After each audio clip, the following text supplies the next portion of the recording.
नमस्ते।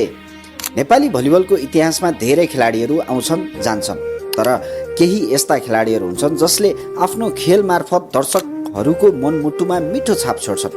हालै सम्पन्न 10औं एनबिए प्रधानमन्त्री कपमा यस्तै एउटा नाम नक्षत्र बनेर उदायो। गण्डकी प्रदेशका ओपन स्पाइकर एवं भलिबलका चम्किला तारा सन्तोष विक।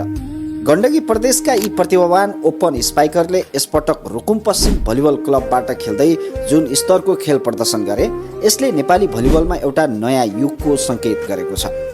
गण्डकी प्रदेश प्रतियोगितामा सहभागिता नभए पनि रुकुम पश्चिमको जर्सीमा कोर्टमा उत्रिँदा सन्तोषले देखाएको आक्रामक, सटिक स्पाइक र रक्षात्मक कौशलले उनलाई प्रतियोगिताकै सबैभन्दा चर्चायोग्य खेलाडी बनायो।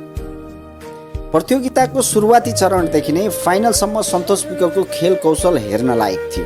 विशेष गरी विभागीय टोलीहरू र विदेशी खेलाडीहरूले भरिएको टिपटप हेल्थ नेपाल विरुद्धको खेलमा उनले देखाएको आत्मबल लोभलाग्दो थियो। अग्लो कदका ब्लकरहरूलाई छिचोल्दै उनले प्रहार गरेको पावरफुल स्पाइकले दर्शकलाई सिटबाट उठ्न बाध्य बनायो।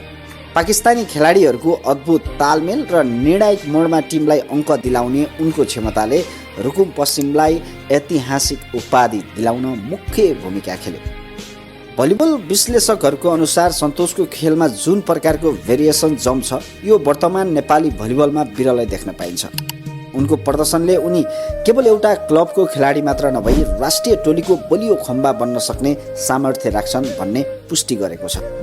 सन्तोष विक जस्तो उदयमान खेलाडीको उदय हुनु नेपाली भलिबलका लागि गौरवको कुरा हो, तर मुख्य चुनौती उनी जस्ता प्रतिभालाई स्वदेशमै टिकाउनु र जोगाउनु हो। यसअघि नै धेरै राष्ट्रिय स्तरका खेलाडीहरू उचित अवसर, सम्मान र भविष्यको सुनिश्चितता नहुँदा वैदेशिक रोजगारका लागि खाडी वा अन्य विकसित मुलुकको तितो यथार्थ हाम्रो सामु छ। नयाँ सरकार र नेपाल भलिबल सङ्घका लागि सन्तोष विक एउटा यस्तो अवसर हुन् जसलाई सही ढङ्गले परिचालन गर्न सके नेपाली भलिबलको अन्तर्राष्ट्रिय स्तरमा विशेष गरी काबा जस्ता प्रतियोगिताहरूमा नयाँ उचाइ लिन सक्छ। यस्ता हिरालाई चिन्न नसक्नु र संरक्षण नगर्नु भनेको नेपाली भलिबललाई दशकौँ पछाडि धकेल्नु हो भन्दै खेल प्रेमीहरूले सम्बन्धित निकायलाई दबाब दिइरहेका छन्।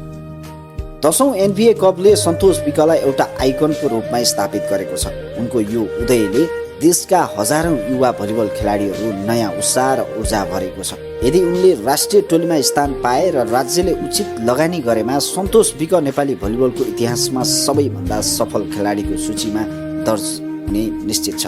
तर गण्डकी प्रदेशका खेलाडीहरू अहिले पनि नेपाली राष्ट्रिय टिममा समावेश नहुनु र अब सन्तोष विकलाई अब हामी नेपालको जर्सी लगाएर खेलमा देख्न पाउन सक्छौँ या सक्दैनौँ, कृपया कमेन्ट